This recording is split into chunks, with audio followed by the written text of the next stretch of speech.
Hello, and welcome to Mainline's The Meta. I am your host, Chris Buckner, joined as always by the man of many faces, Mr. Charles Powers. Yes, I am Charles of House Powers. The night is dark and full of terrors, and now I want to make Game of Thrones references all show long. Feel free to do so. I won't get any because I've actually never seen a single episode. Okay, that's fine, because what I'm saying is I want to use the next 22 minutes of airtime to break down every second of the Game of Thrones final season trailer. May not be relevant for you, so I won't, because I'm a responsible esports loving adult, and that's what we're here for. Yeah, well, you know what? Actually, winter has come and gone. With the Intel Extreme Masters in Katowice, the winner was to be expected, but the road to victory was an incredibly exciting one, and we're going to be talking about that. And something really awesome happened in the NBA 2K League draft. The first female player was drafted. I'll have that story. It is really awesome. I'll have that story for you guys coming up later in the show. That's right, and you also got to spend some time on the real-life Dreadnought, right? I did. It was so cool, man. Our friends over at World of Warship, they were in town, so we took a trip to Battleship Texas. It's the only remaining capital ship that served both world wars. So that's really cool, a really awesome piece of history. It was really an unbelievable experience that you guys do not want to miss. All right, all that and more on this episode. Thank you so much for tuning in. This is The Meta.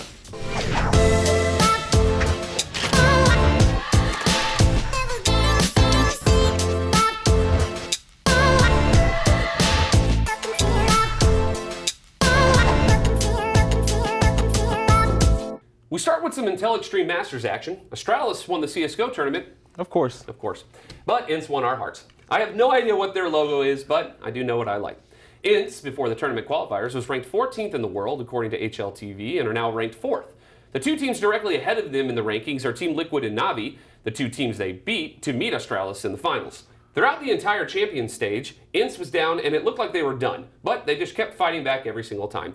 Except for the last map, Astralis just absolutely steamrolled in. I mean, it was bad, but Ints looked like they were, for some reason, having a really great time on the main stage. You know, I've been looking at it, and I think it's a Kraken. What is? The Ints logo. I think it's a Kraken. You see the tentacle things? Sure. Let's go with that. Anyway, while Astralis was busy decimating its competition, and I spent countless hours, more hours than I'll care to even mention, trying to figure out exactly what the hell Ints' logo was, IEM Katowice wasn't just a massive CSGO fest. Yeah, that's right, we had our very first IEM Fortnite tournament. Now, Fortnite, you know, they've been trying to figure out this whole esports thing, but with every new big boy tournament they have, all new problems seem to arise. Well, things were not at all different for IEM Fortnite. The tournament was completely overshadowed by issue after issue. Things like audio not working for certain players, some players lost the ability to turn their characters, some teams hit massive lag spikes right before being encountered with a huge team fight. One guy couldn't be killed while he was downed the first time, which is super frustrating to the guy that shot him 6 times and nothing happened. Yeah, and one poor soul even found himself caught in the worst glitch of all when he decided to try his hand at the fairly new pirate cannon. He launched himself from the cannon to try to catch up with his teammate and was sent hurling through the air, landed on a tree, which caused a glitching infinite loop, and eventually he died from the glitch, murdering him to pieces. I guess you could say it was a bizarre turn of events. Or maybe you could say he was probably irate. Yeah, but no, Buck. There's only room for one person to use pirate puns, and it's me, so just know. All right. From one debacle to another, Cranium Apparel released an esports dress. The dress was promoted by the tweet seen here. You can see that they tried to be respectful and supportive, but that's not how it came across to everyone in the world. We wanted to show you a couple other never-before-seen in esports items. Esports suit jamas. Okay, now that's fly. Esports yoga mat, and esports snow cone machines. Cranium was asked many times if there were any females working on the project, to which they responded, unfortunately, no, but we are now turning to the community for ideas. This will help us make more informed decisions in the future. Many people saw this as a money grab, but based on their responses to the community, it just seems like a misguided attempt to help female gamers. Some people liked the dress and didn't seem to have any problem with it, and to their credit, they did have pockets on the dress, which gave them at least one positive thing to work off of. I gotta mention A+ quality Photoshop from our guy Spoon, man. Yeah, thank you. They did a Esports great job. Snowcone Machine, just think of all the flavors. Think of the possibilities. You can have Liquid Blue, Cloud9 Blue, I see where you're going here. Tempo Storm Blue. Yeah. I think you get the picture. Yeah, I take it you really like the blue flavors. You know, red is my favorite. It really is my favorite. But I don't like the sound of Astralis Red as a flavor. Yeah. You know, it doesn't quite roll Off the tongue. Exactly. You get it. I You get get it. Call of Duty World League Fort Worth is just around the corner, and roster changes are all around us. One in particular has caught our eye. Accelerate Gaming has dropped its entire roster. Their CEO, Justin Tan, is accused of blackmail and not paying players properly, which sadly is not completely uncommon in esports. Tan has apparently been trying to sell the team's spot basically since they qualified for it. One of the most recently released players, BZ, put out a video with his accusations, and he has been backed up with screenshots of conversations Tan has had with other teams and people within his own organization. Typically, if your own people are against you, you're probably doing something wrong. I hope that all of these players land with an organization that truly deserves them, because that should happen. Would you say he was a a-hole? I would say that. I was trying to keep it professional, but seriously, this guy sounds like the worst. Well, we'll give you a few minutes to calm down. The meta will be right back right after this. I thought I was pretty calm. I didn't fly off the rails. You know, I was good.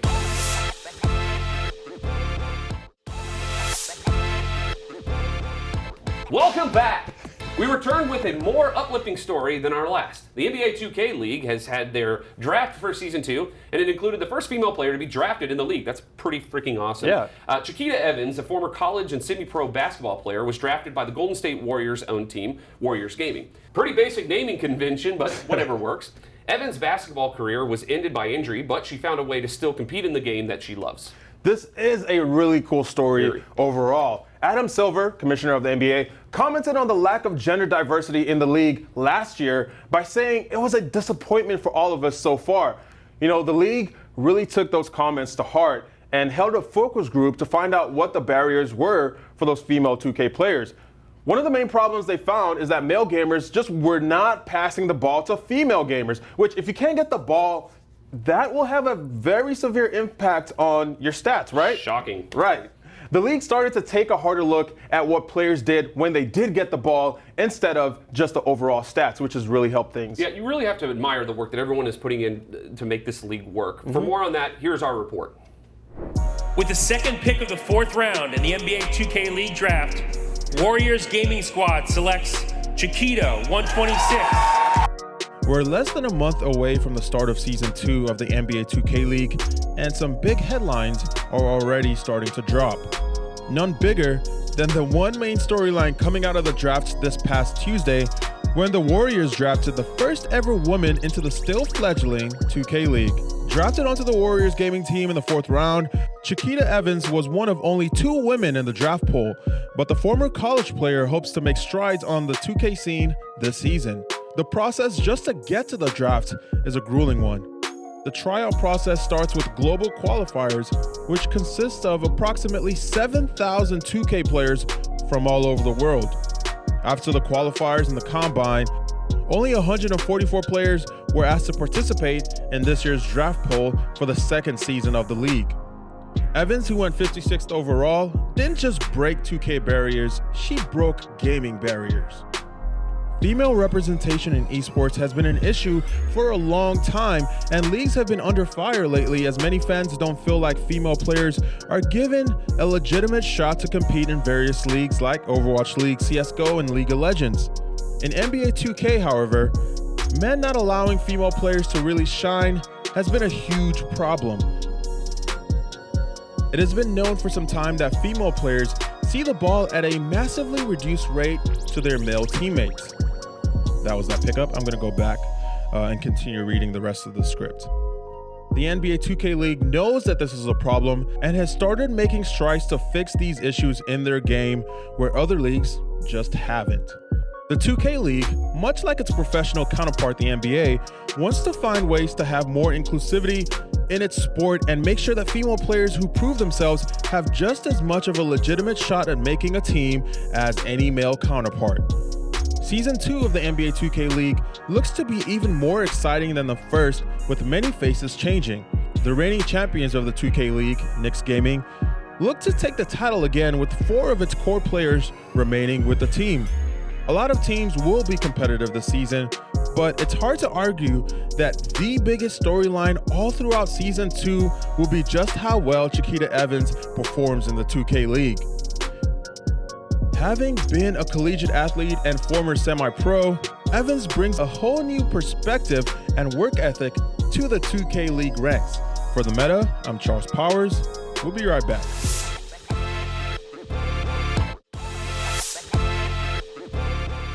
Welcome back to the show. We already covered a little bit of the CSGO from Katowice, but it was such a good tournament, we wanted to give you a little bit more. There were so many good storylines. It's kind of hard to put it into a short video, but we did. Here's our look at IEM Katowice. They've got nothing left to really work with here. A couple of flashbangs and a Molotov, and Zeus keeps finding kill after kill. 5 on 3 now, it's up to Guardian. I think we might be done here. They've got to tap out. There's nothing left as one player remains, and there it is. It's 2-0. Na'Vi booked himself a place in the semi-final in convincing fashion as well.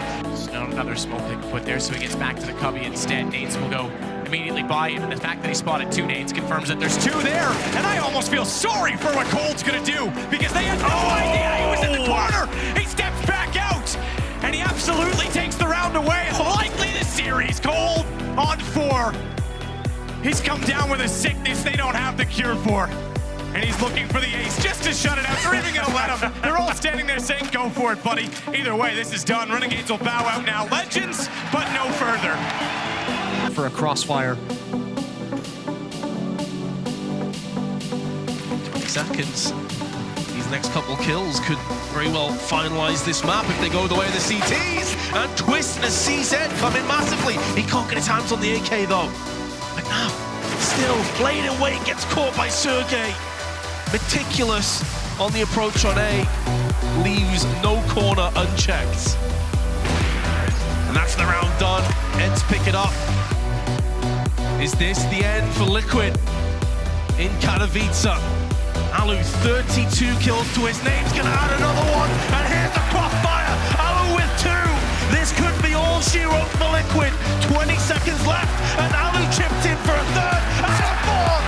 Ents have done it. They pulled off the upset. Magisk also making a move up Banana, so they have the rotation in effect. They have the flank coming in. In a flurry, a frenzy, Taco is watching.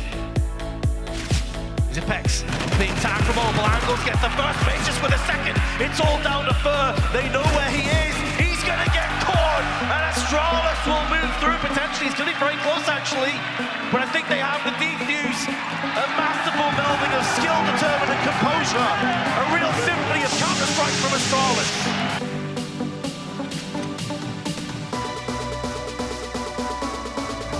As well, positioned to delay. Great response. Huge nade. Massive response. Simple only gets 1. It was Sergey, but then again, we said it, Alu's the anchor, and he certainly will hold fast. Now, it's got to the runner that sears the whole ship as he gets... Edge chance back. Auriel in a perfect position. I'm not sure he's aware they've sneaked so far behind. Alu's trying to hold. He's got to go to the pistol because it was just the AWP, and that's good enough. It's good enough to control Edward, and he's got his teammates doing the rest. The time's ticking away. You don't want to be that player, but Alu's finding that confidence. Oh, he manages to hit it as well. Can he get the follow-up? It might not matter. It's a 5 on 3 with 30 seconds remaining. I think they might have done it. Susan Simple with it all to do here. And not even the best can save them. It's a 1-on-5 for Zeus. And is this man ever going to win a major? The deep breath, he got one with Gambit, but will he get one with Na'Vi? That's what he's wanted. He went back for a reason, but Ents is going to deny. The Finns, the kings of Katowice, they're through! Young talent on either side, but a wealth of experience that goes against the other. X7. He's not fooled by anything. This is where the shotgun, he can be a little more patient. If he wasn't revealed soon, he could have easily held back and swung, because now Flame gets Alu. From range though, X7 comes back into the side. He also knows the Flame's not close. He nearly gets 2. He nearly sprayed in. It is just he that remains, however. And despite that the bomb is ticking, Aerial's already on the defuse. Flame, I don't even think he's aware of it. He's not. He's sitting back and he has to save the AK. Amazing. amazing response there from Ents. Zippix, he stays directly on top of the emo position. It's a perfect way to swing. He can drop down, cover off anyone to his left. Halu's the only one there so far getting the HVP, up close as it is. Utility thrown in, flash dodge. Zippix goes for it, exactly the play that was called out. 2-3 back in. It's 7-0. This is unexplored. No one's done what they have. Intel Extreme Masters, the Grand Slam last year, back-to-back majors. Surely 2019 can't possibly be as good as 2018, but there's no signs of them slowing down, not for dupreeh either. He'll get 2. They walk in the smoke, Glaive, he'll only punish 1, but it's just Aerial of 5, and it's done! They had 1 goal, that's it, that's all they wanted, back-to-back, and they've done it now. But you can't mess with greatness, you can't mess with history, and these guys are writing it in every event. Intel Extreme Masters, champions, majors, back-to-back, Astralis again, in Katowice!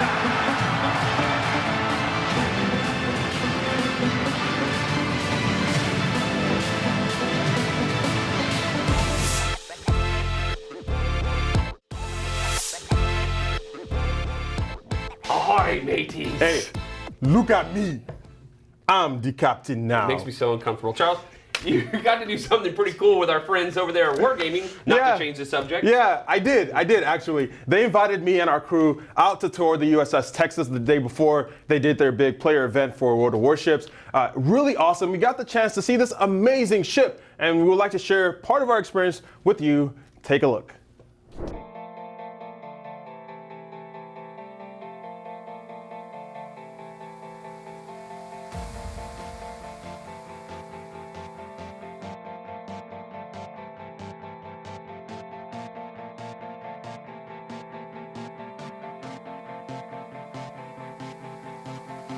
World of Warships is a naval warfare game that puts you in the captain's seat of a warship of the past. One of those warships is the Battleship Texas. Wargaming, the creators of World of Warships, invited us out for a tour of the ship, and we couldn't pass it up. The Texas is now a part of the San Jacinto Battleground State Historic Site. To tell us more about the ship is Andy Smith, manager of the Battleship Texas State Historic Site. Battleship Texas, when commissioned in 1914, was the most powerful weapon on the face of the planet. She had these 10 14-inch rifles that could fling a 1,500-pound projectile about 12 miles. So she could unleash a whole lot of devastation on a target. In fact, when that round hit on the other end, it left a hole in the ground about the size of a basketball court. You can still see the hole she left in the ground at Normandy.